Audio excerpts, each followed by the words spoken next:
Welcome back to my channel Step 2 Path. I am Pooja, here to teach you business studies.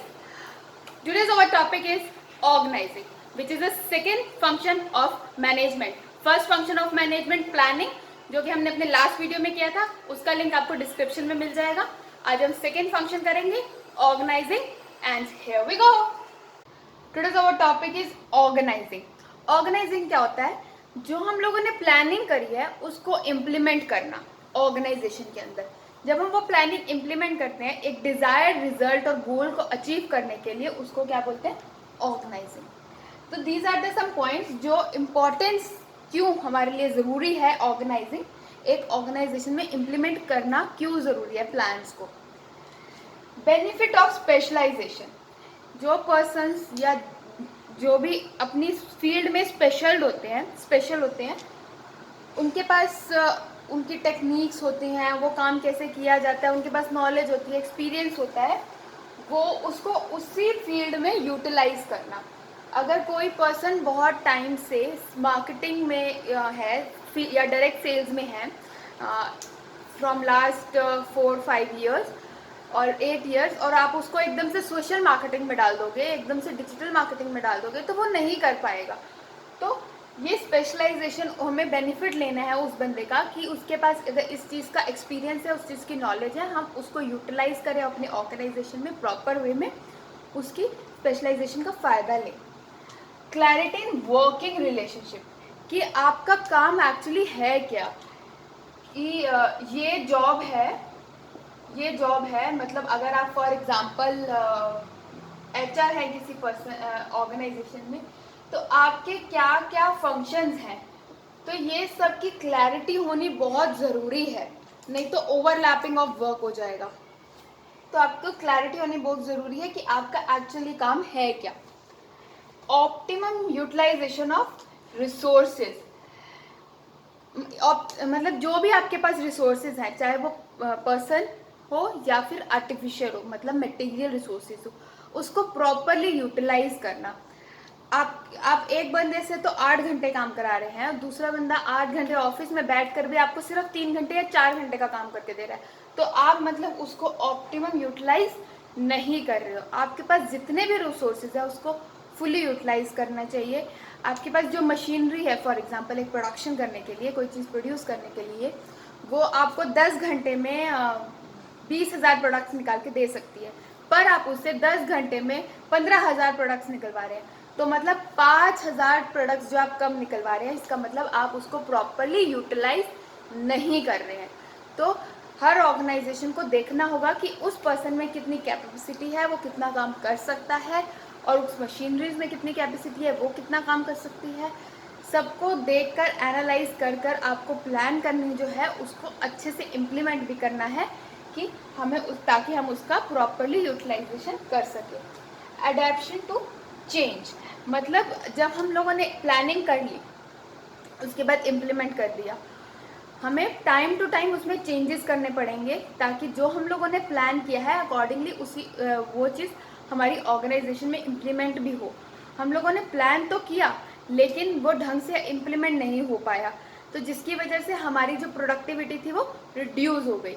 तो change करना भी ज़रूरी है हम अपनी ऑर्गेनाइजेशन में according to our resources, our results to the implementation of the work. Effective administration, आपका administration जो है वो बहुत इफेक्टिव होना चाहिए. मतलब एडमिनिस्ट्रेशन मतलब जो आपने को काम, जिस पोजीशन का जो काम है, जिस पर्सन का जो काम है, जो मशीनरी जो काम करती है, उसको प्रॉपरली वो काम करे.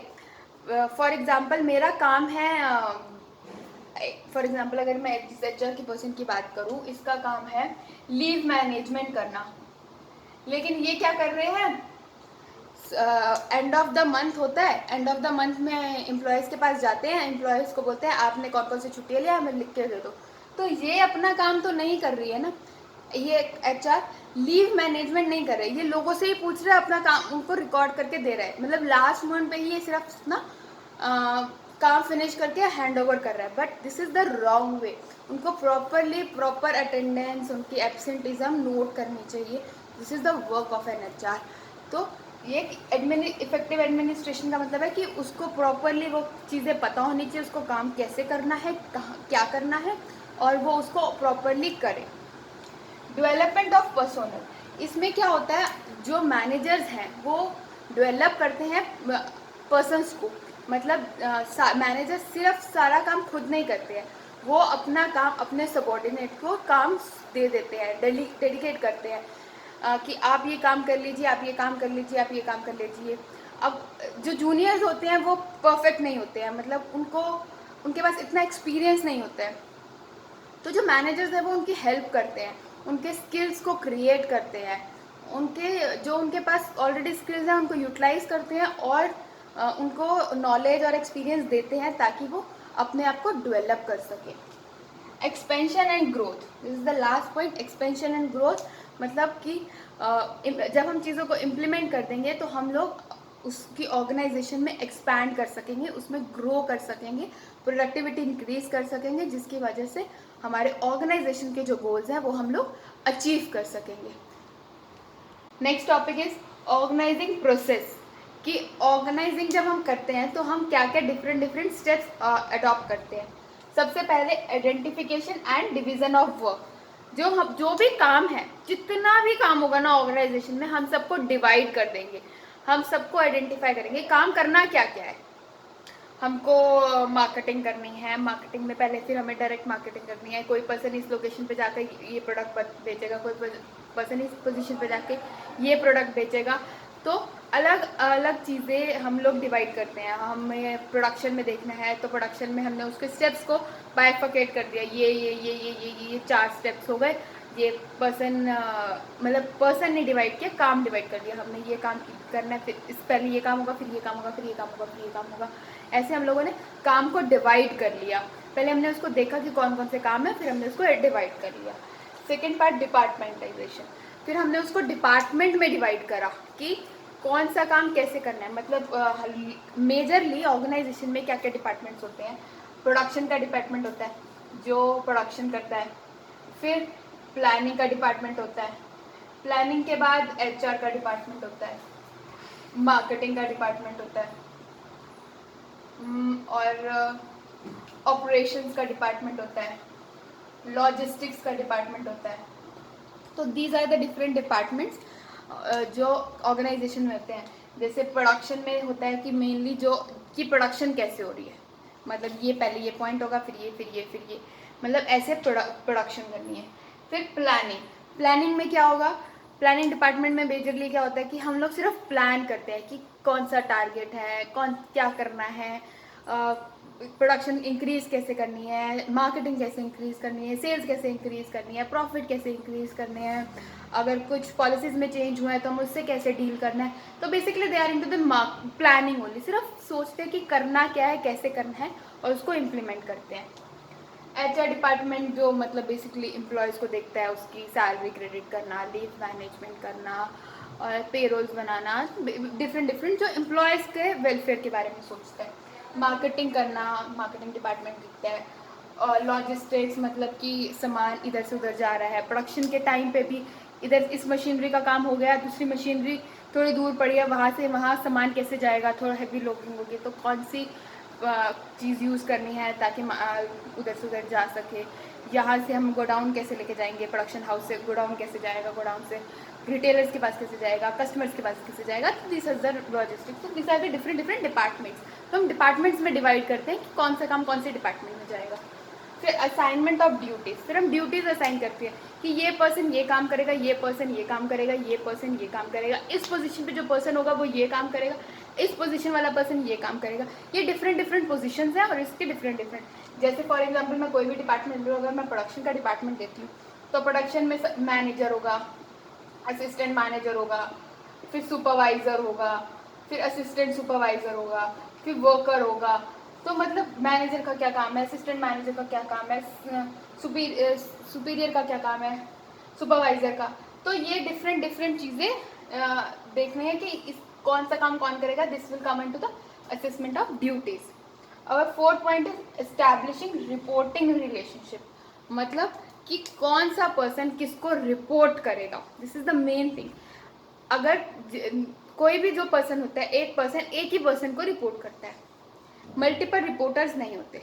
तो मैनेजर के अंदर कितने लोग होंगे जो उसको रिपोर्ट करेंगे? जैसे मैनेजर के अंदर फॉर एग्जांपल सिर्फ असिस्टेंट मैनेजर है। अगर मैं यहाँ पर एक छोटा सा और एग्जांपल लेके करूँ कि just give me a minute। एक मैनेजर है, मैनेजर के अंडर है असिस्टेंट मैनेजर, ठीक है। असिस्टेंट मैनेजर के अंदर है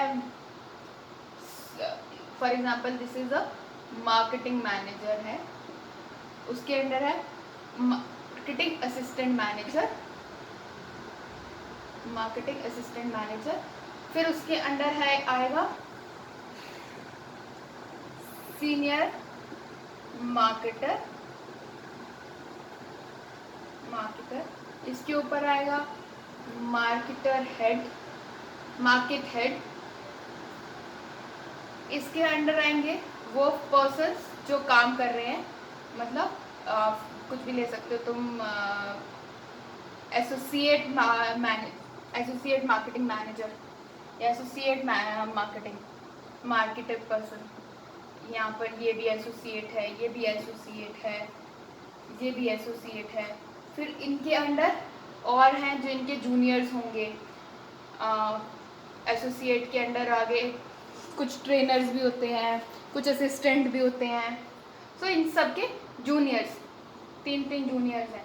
तो ये 3 जूनियर्स जो होंगे वो इसको एसोसिएट को रिपोर्ट करेंगे, फिर एसोसिएट सीनियर को रिपोर्ट करेगा, सीनियर को, फिर senior marketing assistant marketing manager को रिपोर्ट करेगा, फिर मार्केटिंग मैनेजर को रिपोर्ट करेगा, फिर वो जाके मार्केटिंग हेड को रिपोर्ट करेगा। So this is the reporting relationship होता है। सीधा जूनियर पर्सन मार्केटिंग हेड को या असिस्टेंट मार्केटिंग मैनेजर या मार्केटिंग मैनेजर को रिपोर्ट नहीं कर सकता। दिस इज द रिलेशनशिप जो बिल्ड करते हैं। तो हमें ये चीज़ें भी ध्यान रखनी है कि कौन सा पर्सन किसको रिपोर्ट करेगा और कैसे रिपोर्टिंग होगी। Thank you for watching. If you like, please press the like button, share it to the other students and subscribe to my channel Step to Pi. Thank you.